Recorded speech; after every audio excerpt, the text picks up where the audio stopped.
You've been trying. Not casually, not halfway. You've been really trying. Trying to change your life. Trying to think differently, trying to become someone new. You've read the books, watched the videos, repeated the affirmations. You've told yourself, if I just stay consistent, or if I just push a little harder, and something has to change. And for a while, that belief feels motivating. It gives you momentum, it gives you hope. But then, days turn into weeks, weeks turn into years. And quietly, almost embarrassingly, nothing really shifts. Not in the way you expected, not in the way you were promised. You're still waking up with the same weight in your chest, still circling the same problems, still reaching but never quite arriving. And the most confusing part, from the outside it looks like you're doing everything right. You're taking action.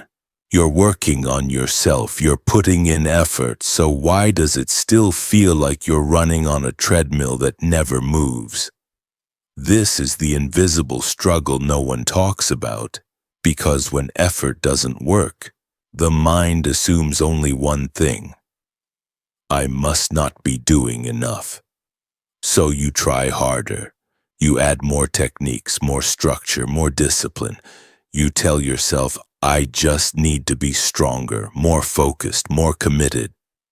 But what if that's the very thing keeping you stuck? What if the problem has never been a lack of effort, but an excess of it? There's a quiet contradiction hiding beneath everything you've been taught, and it's uncomfortable to look at. Because effort feels noble, struggle feels meaningful. Trying feels like proof that you deserve results. But reality doesn't work on moral points. It doesn't reward exhaustion. It doesn't respond to desperation. And it doesn't negotiate with force. It simply reflects. Whether you notice it or not, something inside you is broadcasting constantly.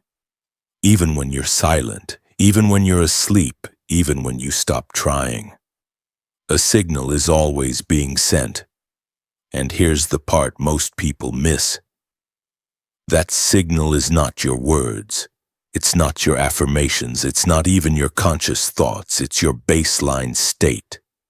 The emotional and physiological tone you return to when nothing is happening. The version of you that exists beneath motivation, beneath hope, beneath effort. That's the you reality listens to. You can say all the right things, but if your nervous system is tense, if your body is bracing, if your inner world is quietly waiting for something to change, that waiting becomes the message, and reality mirrors it perfectly. This is why so many people feel exhausted without understanding why. They mistake movement for alignment, activity for progress, effort for power. But effort doesn't create coherence. In fact, constant effort often signals the opposite. It says, I'm not there yet. Something is missing. This moment isn't enough. And reality, being ruthlessly honest, echoes that back. More waiting, more distance, more almosts. This isn't punishment, it's feedback. And once you see it, you can't unsee it. Because the universe is not asking how badly you want something, it's responding to who you're being while you want it. That's a very different conversation. Think about how often you tell yourself, once this changes, I'll finally relax. Once I get there, I'll feel safe. Once it happens, I'll become myself. But every time you think that way, you're placing your identity in the future. You're training your system to live in not yet. And reality hears that loud and clear. Here's the uncomfortable truth most teachings skip over. Trying harder can actually delay change, because the harder you push, the more you confirm to yourself that something is wrong right now. And whatever you define as wrong repeats, Not because you're broken, not because you're unworthy, but because reality doesn't respond to intention. It responds to state. And until that state shifts, nothing else truly can. This is where the real work begins, not with more action, not with more effort, not with another method, but with understanding what you're broadcasting before you do anything at all. Because there is something happening beneath the surface of your life. Something subtle, constant, and precise. And until you recognize it, you'll keep trying to change the mirror without ever moving your own expression. In the next part, we're going to dismantle one of the biggest illusions ever sold about reality. The idea that the world decides first, and you respond second. Because once that illusion falls, everything you thought you knew about change begins to reorganize, and so does your life. Most people relate to reality as if it's a judge, as if life is watching you, evaluating your effort, deciding whether you've earned the next chapter yet. You do the work, you show up, you stay disciplined, and you wait for reality to respond. When it doesn't, the mind fills in the blanks. Maybe I'm not ready yet. Maybe I need to fix myself first. Maybe the universe is testing me. But none of that is actually happening. Reality is not testing you. It's not withholding. And it's definitely not negotiating. It's doing something far simpler and far more precise. It's reflecting, not your goals, not your intentions, not your words. It reflects your state. Think of a mirror, not a metaphorical one, a real one. You don't stand in front of a mirror and ask it to change first. You don't plead with it. You don't explain how badly you want it to look different. You move, and it responds instantly, without judgment, without delay. If your face is tense, the mirror doesn't soften it for you. If you're exhausted, it doesn't fake vitality. If you're smiling on the outside but tight on the inside, it shows the tightness. The mirror doesn't care what you want to see. It shows what is. Reality works the same way. It doesn't decide. It doesn't choose sides. It doesn't reward effort or punish mistakes. It echoes the most honest signal available. And that signal is not what you're trying to be. It's what you consistently return to, your baseline. The emotional tone you live from when nothing special is happening. The internal posture you carry when you're not performing. The version of you that exists beneath motivation. That's the face the mirror sees. This is where a lot of people get confused. They say, but I'm positive. I think good thoughts. I visualize what I want. And they do, for a few minutes a day. But the rest of the time, their system is bracing, waiting, scanning. They're anticipating change instead of embodying it, and anticipation is still waiting. You can't trick a mirror with words. You can't convince it with effort. And you definitely can't override it by force. Because a mirror doesn't operate on belief. It operates on alignment. What you are is louder than what you say. This is why reality often feels brutally honest. It reflects the parts of you you're not consciously choosing. The tension you've normalized, the doubt you've learned to live with, the identity you stopped questioning. Not to hurt you, but because it can't do anything else. It's not personal. It's mechanical. And once you understand that, something important happens. You stop arguing with life. You stop asking, well, why isn't this working? And start asking a different question. What am I showing the mirror without realizing it? Because the mirror is always on.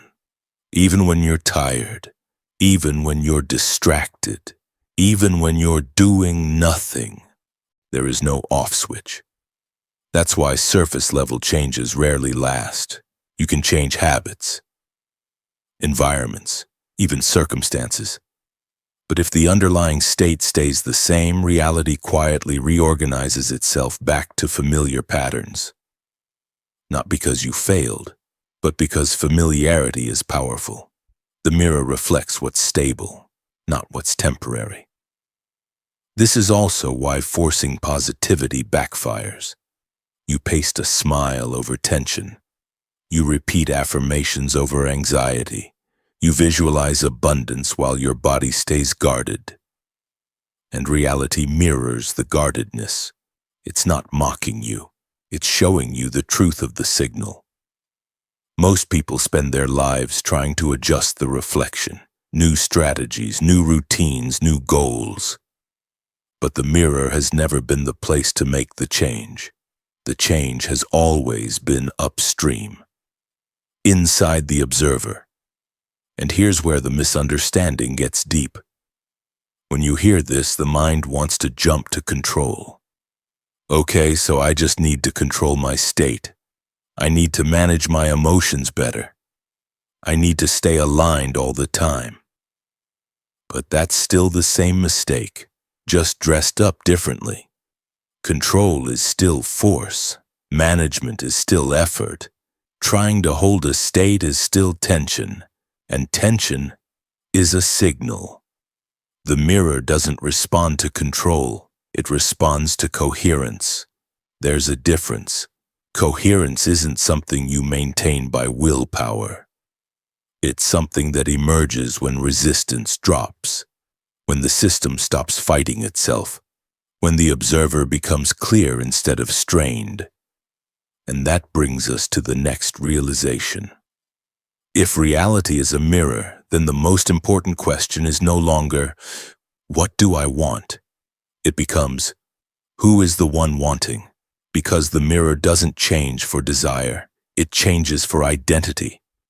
And identity isn't a thought, it's a state of being. In the next part, we're going to step beyond metaphor and look at why this works the way it does from the architecture of reality itself. Not spiritually, not symbolically, but physically. Because once you see how reality actually collapses into form, you'll understand why effort has never been the missing piece, and why alignment changes everything.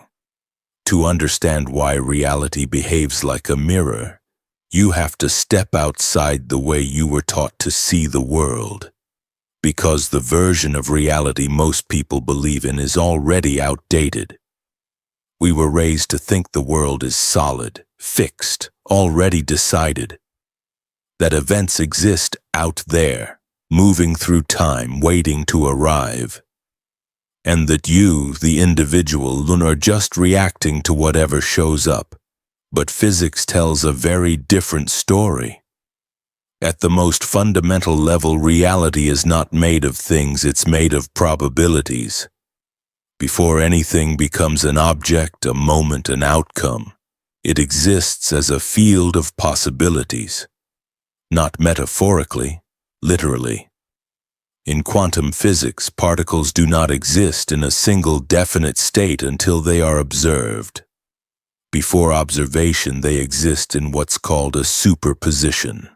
A spread of potential outcomes all at once. Not hidden, not waiting, undecided. Reality at its core is not fixed. It's responsive. And here's the part that changes everything. Observation is not passive. The observer is not just looking. The observer is participating.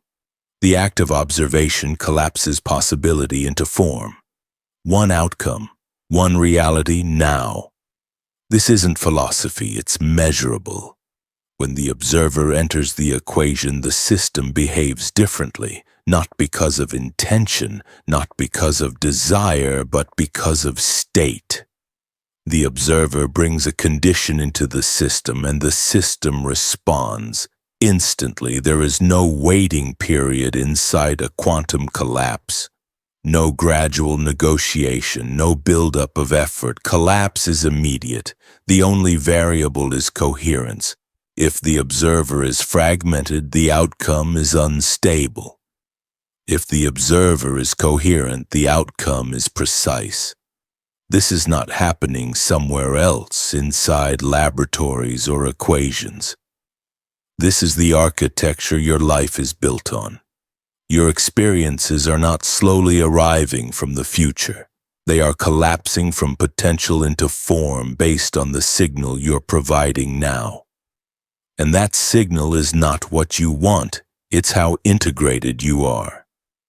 This is where the old model breaks.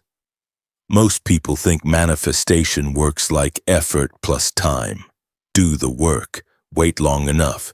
Eventually reality catches up, but that's not how collapse works. Time does not create outcomes, clarity does.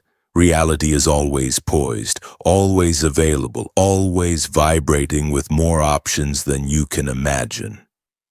The delay people experience is not because the universe is slow, it's because the observer is unclear. Scattered attention, conflicting signals, a system pulling in multiple directions at once. And when the observer is fragmented, collapse doesn't fail. It scatters. You don't get nothing. You get noise, half results, almost opportunities, moments that feel close, but never quite land. Not because reality is resisting you, but because the signal is unstable. This is why begging doesn't work. Begging is incoherent. It broadcasts urgency and lack at the same time. Hope layered over doubt, desire layered over fear, and the field doesn't choose the prettier layer. It responds to the strongest one, the most honest one, the one your system is actually living in. This is also why repetition alone does nothing. You can repeat a phrase 1,000 times, but repetition doesn't equal coherence. If the body is tense, if the nervous system is bracing, if the mind is scanning for proof, the signal underneath the words is fragmented, and the collapse reflects that. Physics doesn't care about sincerity. It cares about alignment. This is where the idea of the observer has been misunderstood. The observer is not your conscious mind making wishes. The observer is the entire system, body, emotion, expectation, identity, functioning as one. When that system is integrated, collapse is clean. When it's split, collapse is distorted.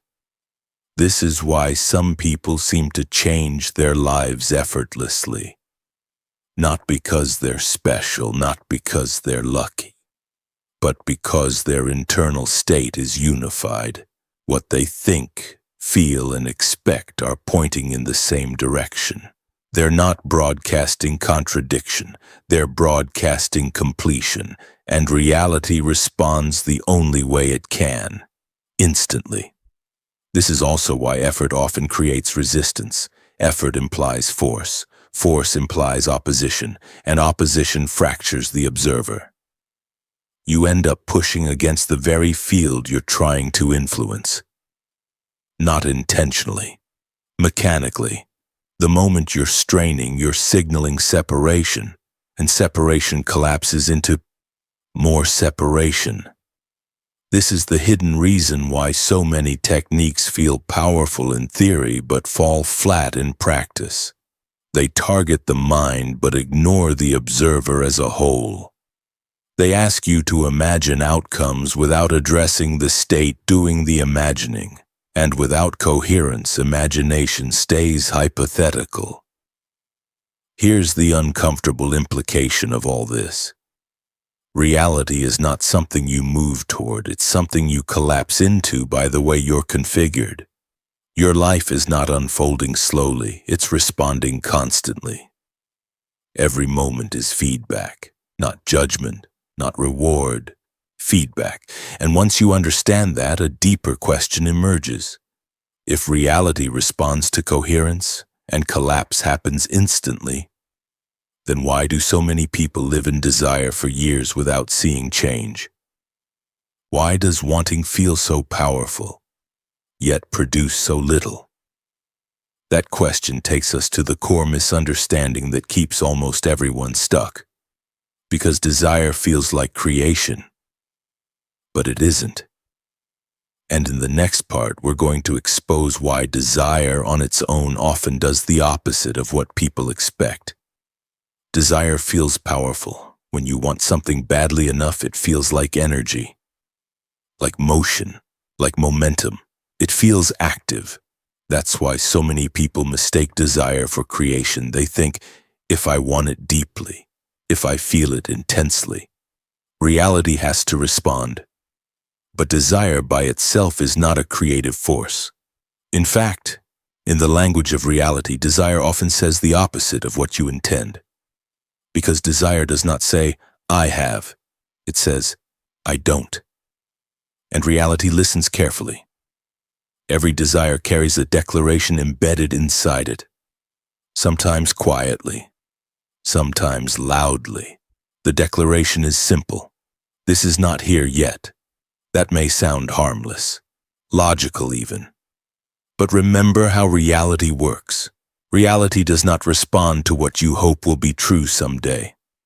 It responds to what is currently stable in the observer. And desire, when it becomes a place you live from, stabilizes absence. This is where things get uncomfortable. Because most people don't just desire something. They identify with desiring it. They become the one who wants, the one who's waiting, the one who's almost there. And identity is far more powerful than intention. You can desire abundance while your identity is shaped around scarcity. You can desire love while your identity is shaped around unworthiness. You can desire freedom while your identity is shaped around tension and control. And reality will always choose identity. Not because it's cruel, but because identity is coherent. It's familiar, it's stable, it's the signal that repeats even when you stop thinking about it. This is why people get stuck in cycles that look like progress but never turn into arrival. They don't fail to manifest. They successfully manifest the identity of someone trying to manifest. Hope becomes a loop, effort becomes a lifestyle, waiting becomes normal, and the mirror reflects that perfectly. Here's the distinction most teachings blur. Desire is an emotion, state is a condition, identity is a pattern, emotions come and go. States can shift, but identity is what your system defaults to. It's who you are when nothing is happening, and reality doesn't collapse to your best moments. It collapses to your most practiced ones. This is why affirmations alone rarely work. You can say, I am wealthy. But if your body tightens when you check your account, if your breath shortens when you think about money, if your nervous system stays alert for loss, the dominant signal is not wealth, it's vigilance. And reality responds accordingly, not as punishment, as reflection. This is also why visualization often turns into frustration. You imagine the future vividly. You feel inspired for a moment. Then you open your eyes and notice it's not here. And in that instant, something subtle happens. Your system registers separation. Not yet, still missing, still waiting. That registration is faster than thought. It's physiological. And it overrides the image you just created. The field doesn't respond to the picture in your mind. It responds to the condition of the one imagining. This is why some people seem to manifest without effort. They don't talk about it much. They don't obsess over it. They simply expect certain things to be normal. Support, opportunities, movement, not because they're arrogant, but because it's familiar. Their identity includes it, and familiarity is magnetic. You see this everywhere once you start looking. Two people want the same thing. One struggles for years, the other moves into it naturally. Same desire, different identity. One is broadcasting wanting, the other is broadcasting belonging. This is what Neville Goddard meant when he spoke about assuming the feeling of the wish fulfilled. Not pretending, not fantasizing, assuming. Assumption is not an emotion, it's a stance. It's how you stand inside yourself, and you can't assume something while secretly checking whether it's working. That checking returns you to desire, and desire returns you to distance. This is the paradox that traps people for decades. They believe desire is fuel, but desire without embodiment is friction. It creates heat without movement. The moment you notice yourself thinking, "I'll finally relax once this happens," you've already postponed coherence. You've told your system, this moment is not enough to be whole, and reality reflects that incompleteness flawlessly, not to tease you, to stay accurate. So here's the question that matters more than anything else. If desire collapses into absence, and identity collapses into form, then how do you shift identity without lying to yourself? How do you embody abundance when the evidence says otherwise? How do you embody love when no one is standing in front of you? How do you embody health when your body is still speaking in discomfort? The answer is not denial, and it's not pretending. It's alignment. But alignment does not begin in thought. It begins somewhere much deeper, in the part of you that regulates safety, in the system that decides whether you're bracing or open, in the body that's been broadcasting long before you learned the word manifestation. And that's where the real transmission happens. In the next part, we're going to move out of concepts and into the place where the signal actually originates, not the mind, the body, because until the body shifts, identity remains theoretical, and reality reflects what's real, not what's imagined. Up until now, it's been easy to think this is all about mindset, thoughts, beliefs, perspective, and those things matter. But they are not where the signal originates. They are not the source. Because long before you form a conscious thought, your body has already decided how to respond to the world. It has already assessed safety, already chosen tension or openness, already set the tone. Your body is not just something you live in, it's something you broadcast from. Every cell participates, every rhythm contributes, every breath sends information outward. This is not poetic language, it's biological. Your nervous system is constantly asking one question: am I safe, or am I preparing for impact? And the answer to that question shapes everything else. When your system perceives threat, not necessarily danger, but uncertainty, pressure, lack of control, it shifts into survival. Muscles tighten, breath shortens, attention narrows. The body becomes vigilant, and vigilance is not neutral, it's a signal. In survival mode, the body broadcasts contraction, scarcity, urgency, protection. Even if your mind is saying positive words, the deeper signal is bracing. And reality reflects the deeper signal. This is why affirmations fail so often. Not because the words are wrong, but because the body is disagreeing. You say everything is working out for me, but your shoulders are tight, your jaw is clenched, your breath is shallow, the system is not relaxed, it's waiting, and waiting is not creation.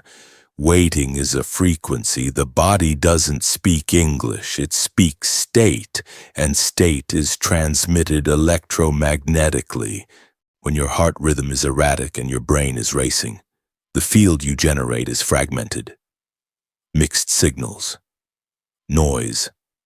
But when heart and brain enter coherence, when the rhythms synchronize, the signal becomes smooth, ordered, clear. This is measurable. In coherence, stress hormones drop, attention stabilizes, the body exits survival, and when the body exits survival, identity loosens. You stop gripping reality, you stop forcing outcomes, you stop scanning for proof. Not because you decided to, but because the system no longer needs to. This is why true alignment always feels quiet, not exciting, not dramatic, grounded, present. You feel more here than before. And from that state, something subtle but powerful happens. Your expectations shift without effort. You stop anticipating resistance. You stop preparing for disappointment. Not because you're optimistic, but because you're regulated. And regulation is confidence. Not loud confidence, not performative confidence, biological confidence, the kind that doesn't need to convince. This is the level where identity actually changes, not through thought, through familiarity. Your system becomes familiar with ease, with sufficiency, with presence. And whatever your body becomes familiar with, reality begins to mirror. Because familiarity is stable, it's coherent. This is why people who feel safe in themselves tend to move through life differently. They don't rush, they don't cling, they don't chase. And opportunities seem to meet them halfway, not magically, mechanically. Their system is not broadcasting need, it's broadcasting availability. This is also why trauma, stress, and chronic tension block manifestation at the root. Not spiritually, physiologically. A system that's constantly bracing cannot embody completion. It's always preparing for loss. And whatever you prepare for, you collapse into. This doesn't mean you need to fix your body. Fixing implies something is wrong. It means you need to listen. Because the body is already telling the truth. It's showing you the real state beneath your intentions. And that's not a problem, it's information. Once you understand that, you stop trying to override the body with thought. You stop forcing positivity, you stop using techniques as masks. And you begin with something far more powerful. Regulation, presence, alignment. Not as a concept, as a condition. And here's the crucial realization. You don't shift identity by convincing the mind. You shift identity by changing the signal the body is holding. When the body changes state, the mind follows. When the system enters coherence, desire naturally softens into embodiment. You don't have to try to feel complete. You stop feeling incomplete. And reality responds to that immediately, not because you asked, but because the signal changed. This is the doorway most people skip. They jump from wanting straight to imagining outcomes without ever stabilizing the transmitter.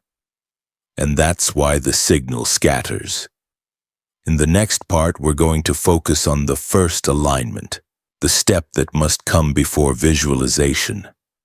Before affirmations, before intention. The step that cleans the signal so everything that follows actually lands. Because when the transmitter is coherent, the message doesn't need force. It carries itself. There is a moment most people never slow down enough to notice.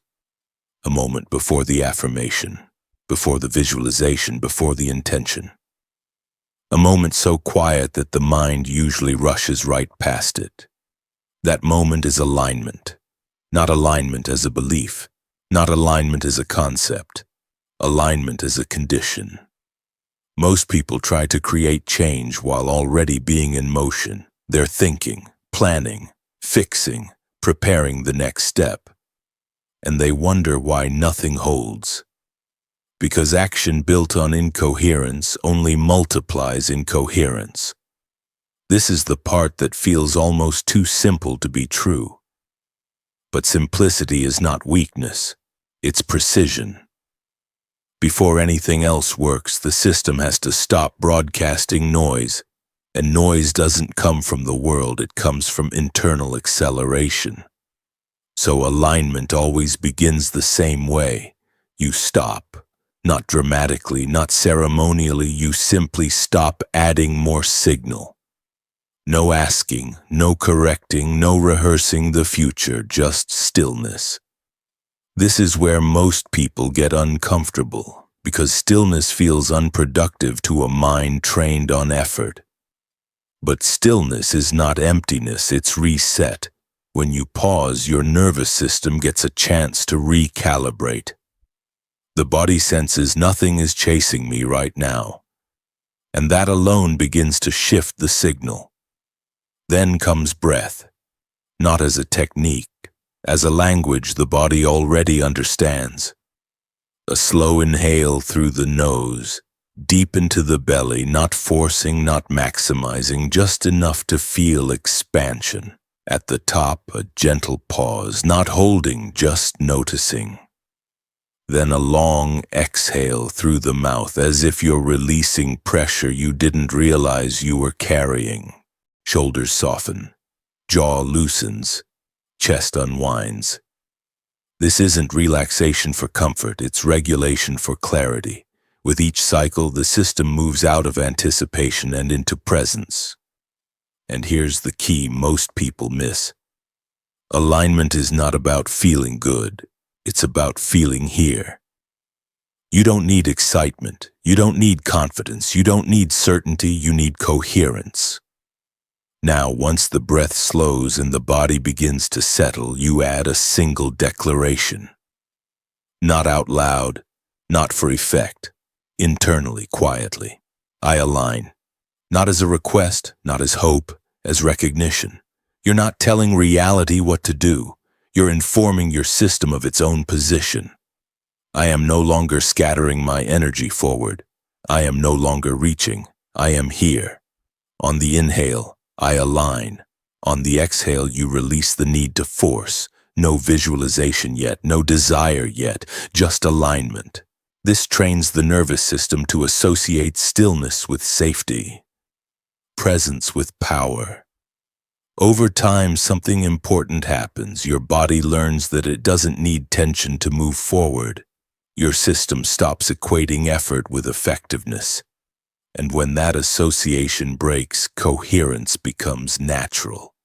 This is why alignment must come first, because without it, every intention carries residue. Residue of urgency, residue of lack, residue of waiting. But when alignment happens first, everything that follows comes from a clean signal. Visualization becomes overflow, affirmations become echoes, intention becomes direction, not pleading.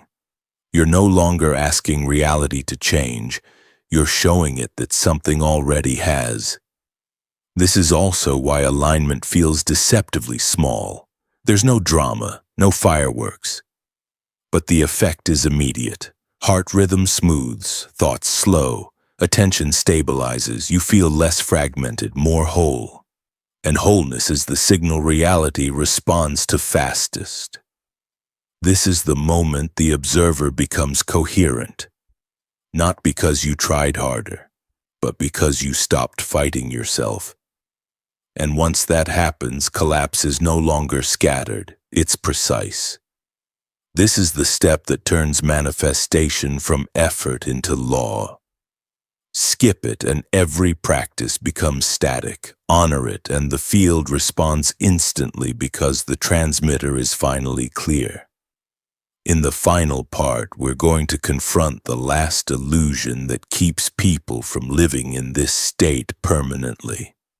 the habit that pulls them back into waiting even after alignment, because coherence is not something you visit, it's something you live from. And once you cross that threshold, the idea of delay disappears entirely. At some point, something subtle has to end, not effort, not practice, but waiting. Because waiting is not neutral. Waiting is a state, and a state once held long enough becomes identity. Most people don't realize this. They align, they breathe, they feel the calm settle in, and then, almost instinctively, they look outside, they check.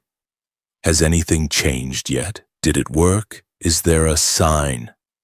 That single glance does more than they realize. In that moment, the observer steps out of coherence and back into dependence. The body tightens just a little. Attention moves forward in time. Expectation replaces presence. And the signal shifts. Not because alignment failed, but because the identity reverted. From being back to seeking. This is the last trap, and it's the most subtle one of all. The addiction to external proof. We've been trained to believe that reality leads, and we follow. That circumstances move first and then we're allowed to relax. That life must confirm us before we can fully inhabit a state. But that sequence is backwards. Reality does not initiate, it responds. Always. The mirror never moves first. If you smile and then immediately check whether the mirror smiled back, you've already left the smile. You're no longer being it. You're evaluating it. And evaluation is separation. This is why so many people feel like they're almost there. They touch coherence and stillness, then abandon it at the threshold. Not consciously, conditionally. They wait for permission. But coherence doesn't wait. It is. And living as the observer means something very specific. It means you stop using reality as feedback for who you are. You let your state lead. You don't deny what you see. You simply refuse to let it decide you. Because once you understand the architecture, you know something unshakable.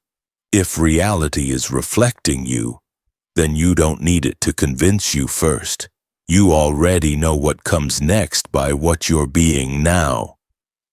This is where manifestation stops being a practice. It becomes posture. How you stand inside yourself, how you breathe through uncertainty, how you move when nothing has happened yet.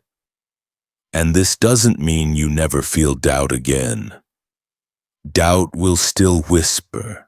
Circumstances will still test. But the difference is this. You no longer collapse into them. You notice the shift. You return to alignment.